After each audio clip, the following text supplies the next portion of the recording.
My goodness me. Hari ini IHSG kita berhasil loncat kodok. Loncat dari awalnya minus 0,55%, langsung loncat pada post marketnya, bahkan menyentuh di level zona hijaunya ke 0,13%. Halo semuanya, baik lagi bersama saya di Analisa Teknikal Saham Harian. Untuk hari ini, saya akan membahas fenomena hari ininya, yaitu dari loncatnya IHSG dan juga beberapa emiten-emiten yang berhasil loncat sangat tinggi juga ya, loncat naik pada post marketnya. Nah, jadi untuk pergerakan IHSG hari Jumat ini, sebenarnya saya sudah lumayan antisipasi bahwa untuk Jumat akan mengalami tekanan. Kenapa? Itu karena kita, kalau kalian pantau pergerakan indeks luar, ya yang Nasdaq, kemarin Nasdaq mengalami koreksi yang sangat luar biasa. Kita lihat ya, bahwa Nasdaq kemarin itu mengalami koreksi hingga mencapai minus 3%. Jadi cukup berat. Kebanyakan beberapa saham-saham teknologi itu mengalami tekanan yang sangat luar biasa. Nah, karena itu saya juga antisipasi bahwa Jumat kemungkinan besar IHSG kita akan mengalami tekanan. Dari pembukaannya pun kita tahu ya bahwa indeks kita kan emang langsung ke zona merah ya. Kita lihat dari pergerakannya pun dari awal pun memang sudah ke zona merah, turun cukup terjal, sempat coba menaik tetapi pada sesi 2 pun terlihat tampak lemah. Nah, tetapi pas post marketnya tiba-tiba indeks kita langsung loncatnya nggak main-main lagi, langsung bahkan mencapai ke zona hijaunya sampai plus 0,13, yang dari awalnya minus 0,5an itu sampai ke plus 0,13. Ini fenomena yang sangat mengkagetkan ya, karena itu pas saat kalian mungkin udah tutup HP kalian atau kalian udah stop trading, soalnya kan market udah close ya, tiba-tiba kalian mungkin bisa kaget beberapa emiten-emiten yang kalian pegang itu ternyata tiba-tiba bisa sampai hijau atau naiknya tiba-tiba merahnya nggak terlalu dalam lagi. Nah, jadi untuk saham apa aja nih yang mendongkrak IHSG kita untuk naik segini besar? Kita ketahui bahwa untuk mendongkrak IHSG itu biasanya emiten-emiten yang dengan market cap-nya besar. Nah, apa saja ya? Coba kita lihat ya. Nah, yang pertama itu adalah HM Sempurna. Enggak cuma HMSP, sebenarnya Gudang Garam juga sempat naik ya pada saat IHSG kita merah membara. Gudang Garam itu naiknya bahkan sampai 1.400 poin ya kalau nggak salah. Nah, tetapi yang paling utama itu adalah HMSP. HMSP ini udah sempat naik dari awal sesi pertama dan sesi 2 pun dia mengalami konsolidasi, tetapi pas pada post market ya dia lanjut loncat lagi, bahkan mencapai total kenaikan 6,6%. Cukup lumayan ya gitu. Nah, selain itu kita juga ada Adaro. Nah, Adaro ini adalah saham yang dari awalnya dia sudah merah dan bahkan penutupan punya dia merah, tiba-tiba dia langsung loncat hingga plus 2,36%. Ini juga cukup menarik. Nah, yang selanjutnya itu adalah BCA. Nah, kalau untuk BCA sebenarnya kita, kalau kalian yang sering pantau BCA ya, sudah tidak asing lagi untuk BCA, kalau untuk post marketnya nih dia suka bergerak, masih bergerak, dan bergeraknya itu biasanya signifikan ya. Kadang-kadang dia bisa langsung anjlok sangat besar atau bahkan bisa terjadi seperti ini. Nah, tetapi ini menurut saya ini cukup luar biasa ya. BCA ini naiknya cukup tinggi, bahkan dari awalnya minus sampai 33.100-an, 125, dia naik balik ke 33.800. Jadi cukup menarik. Nah, yang cukup menarik selanjutnya ini adalah Telkom. Telkom juga ya. Awalnya kita pikir Telkom sampai 3.390 ya, menyentuh 3.390, tiba-tiba dia langsung loncat lagi naik hingga ke 3.440.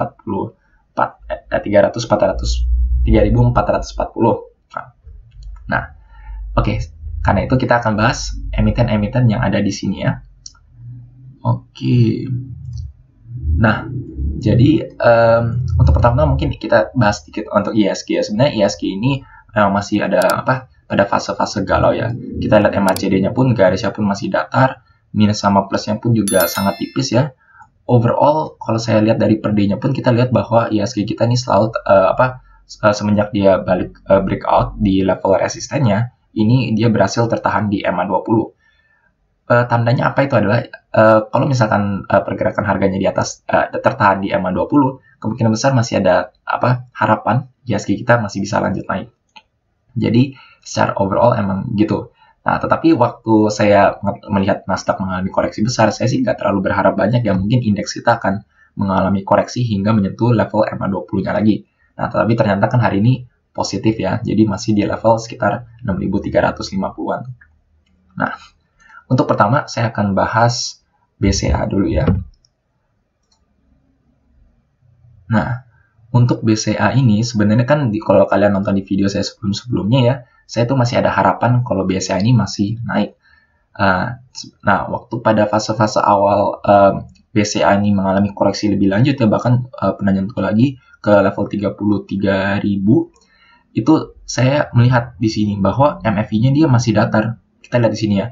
Waktu BCA ini terus mengalami tekanan-tekanan koreksi beberapa hari belakangan ini, kita lihat bahwa money flow index-nya masih tertahan, dia bahkan nggak melemah.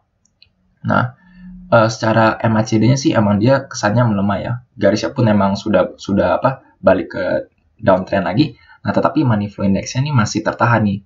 Kan itu saya pikir kayaknya BCA masih ada potensi nih untuk naik lagi ya. Nah, tapi untuk hari Jumatnya sih saya nggak terlalu berharap banyak, soalnya indeks tertekan dan BCA kan salah satu emiten yang berkontribusi pada pergerakan IHSG ya, soalnya dia market cap terbesar di Bursa Efek Indonesia. Nah, tetapi ternyata pada post marketnya pun dia langsung loncat cukup tinggi. Nah, jadi kalau menurut saya, pandangan saya sih ya BCA ini masih agak galau menurut saya. Overall dia emang sudah mulai melemah, tetapi kita pantau saja bolehlah. Apalagi ini kan saham blue chip, saham yang dan juga saham emiten yang kinerjanya sangat bagus ya. Kalau kalian beli ini sebagai investor pun, atau kalian misalkan nyangkut pun ya kalian masih tenang-tenang aja, soalnya ini kan saham bagus. Nah, untuk selanjutnya saya ingin bahas Adaro ya, emiten batubara. Nah, tetapi sebelum itu saya ingin bahas sesuatu dari Adaro, yaitu ya batubara ya. Kenapa batubara dan juga maksudnya overall kenapa saham-saham batubara nih lagi tiba-tiba naik ya? Kalau kalian nonton video saya sebelumnya, saya emang jelaskan bahwa rata-rata semenjak koreksi beberapa hari lalu ini hampir semua emiten itu akan mengalami rebound. Nah, tetapi untuk Adaro sendiri, Adaro ini naiknya cukup tinggi ya. Itu karena digerakkan oleh kenaikan harga batubaranya sendiri. Nah, kita lihat ya, biasanya kita pakai Newcastle Coal Index. Nah, ini kalau di TradingView saya kurang tahu juga kenapa dia candle-nya kayak doji candle ini, tetapi ini masih menunjukkan pergerakan harganya overall. Walaupun aslinya nggak seperti ini ya. Nah, tetapi kalau kalian pakai indeks kalau kalian lihat chart batubara pun, itu overall emang Newcastle Coal ini tuh mengalami kenaikan. Bahkan ini kita kalau kita lihat ya, bahkan kalau nggak salah ini dia mencapai level resistennya lagi nih, dan ada potensi dia untuk naik lagi. Soalnya kita lihat bahwa pergerakan harganya ini selalu di atas EMA 5 belakangan hari ini. Jadi emang ada potensi untuk batubara akan mengalami kenaikan. Karena itu emiten-emiten batubara seperti ITMG dan yang utamanya itu adalah Adaro itu mengalami kenaikan. Nah, sebenarnya kenapa sih emiten-emiten ini bisa naik, dan juga kenapa komoditas batubara ini bisa naik nih, padahal dia kalau kita lihat ya ini udah dari beberapa hari yang lalu nih sudah naik-naik terus ya. Itu karena mendapatkan sentimen commodity super cycle. Apa itu? Sentimen commodity super cycle itu adalah suatu kayak tren atau periode di mana suatu tren kenaikan itu mengalami extension, mengalami perpanjangan dari kenaikannya. Kenapa bisa terjadi seperti itu? Itu karena biasanya kalau pada kondisi kita ya, ini kan kita habis dari masa pandemi ya. Dari masa pandemi kan pasti penggunaan batubara berkurang, soalnya kan perusahaan makin udah tutup atau dagang mulai tutup. Jadi kan kebutuhan komoditas kan otomatis akan turun kan. Nah, tapi dengan lanjutnya misalkan dengan adanya vaksin dan juga sekarang kayak aturan-aturan kayak lockdown sudah mulai diperlonggar dan ekonomi udah mulai restart lagi, itu memberikan dampak bahwa komoditasnya akan mau digunakan kembali. Dan karena biasanya biasanya negara-negara yang biasanya habis mengalami pandemi, habis lockdown itu mereka biasanya langsung uh, mempunyai potensi dan juga rencana-rencana yang biasanya tuh cukup panjang dan cukup besar untuk membalikan ekonomi kita. Soalnya kan habis pandemi kan pasti ekonominya terdampak cukup buruk ya. Pasti negaranya pasti mau membalikan ekonomi kita kan. Karena itu biasanya pembutuhan komoditasnya biasanya bisa lebih banyak, bisa lebih demand-nya bisa lebih tinggi. Dan untuk periodenya ini bisa perpanjang. Karena itu kita bilang sebagai commodity super cycle. Nah, karena itu dengan sentimen ini salah satunya komoditas yang paling utama untuk pergerakan ekonomi itu adalah batu bara. Soalnya kan kita butuh bara untuk listrik, untuk bisa buat bensin juga ya, dan juga beberapa komoditi lainnya. Kalau nggak salah saya pernah baca, semen pun juga membutuhkan batu bara sebagai salah satu bahan bakunya. Jadi batu bara ini menjadi salah satu komoditas utama untuk peningkatan perekonomian. Nah, dengan seiringnya kenaikan Newcastle Coal Future ini mengalami kenaikan terus-menerus, tidak heran kalau saham-saham batu bara mengalami kenaikan ya. Nah, sekarang kita langsung bahas saja Adaro. Oke, nah jadi Adaro ini seperti video saya sebelumnya emang rata-rata akan mengalami kenaikan. Kita lihat di sini harganya Adaro ini mengalami stagnan, tetapi MACD-nya pun bahkan naik terus ya, garisnya naik, harganya stagnan, bahkan money flow index-nya terus naik. Jadi emang pada satu titik pasti dia akan loncat ya, naik ya, dan akhirnya emang betul naik. Nah, tetapi untuk hari ini dia langsung loncat lagi nih. Ya ini mungkin karena sentimen batu bara ya. Nah, tetapi untuk kalian yang perlu yang kalian perlu perhatikan itu adalah kita lihat ya, money flow index-nya sudah mulai mendekati area overbought. Dan ini time frame per day. Jadi mungkin in the long term Adaro masih akan melanjut kenaikan, tetapi akan mungkin bentar lagi akan mengalami koreksi. Jadi itu yang kalian harus pantau. Misalkan kalau kalian sebagai trader, kalian bisa exit kalau pada level MACD-nya sudah overbought. Tapi kalau kalian sebagai investor ya kalian boleh simpan aja. Soalnya menurut saya emiten-emiten batu bara seperti ini, Adaro ini bisa kita simpan untuk investasi jangka menengah.